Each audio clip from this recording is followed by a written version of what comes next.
সয়াবিনের এই রেসিপিটা আপনারা যদি বাড়িতে একবার বানিয়ে খান আপনারা বারবার খেতে চাইবেন। তো প্রথমে আমি ডুমো ডুমো করে আলু কেটে নিয়েছি। সেই আলুগুলো তেলের উপরে আমি ভালো করে নুন দিয়ে কড়া করে আমি ভেজে নামিয়ে নেব। ওই তেলেই সয়াবিনগুলো আমি একটু নুন দিয়ে ভালো করে ভেজে নামিয়ে নেব। তারপর আমি ওই কড়াইতেই তেল দিয়ে গোটা গরম মশলা আর জিরে ফোড়ন করে আমি বেশ কিছুটা পেঁয়াজ দিয়ে দেবো। পেঁয়াজগুলো ভালো করে ভেজে একটা টমেটো কেটে আমি দিয়ে দেবো। তো টমেটোর উপরে একটু নুন দিয়ে ভালো করে ভেজে নেব। টমেটোটা নরম হয়ে গেলে নুন হলুদ দিয়ে একটু নাড়াচাড়া করে এখানে আমি একটা পেস্ট নিয়ে নিয়েছি। এখানে আছে আদা, রসুন, কাঁচা লঙ্কা, কাজু বাদাম আর চালমগজ।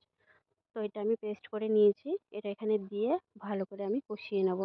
তো এখানে তেল ছেড়ে আসলে আমি কিছুটা টক দই আমি এখানে দিয়ে দেবো।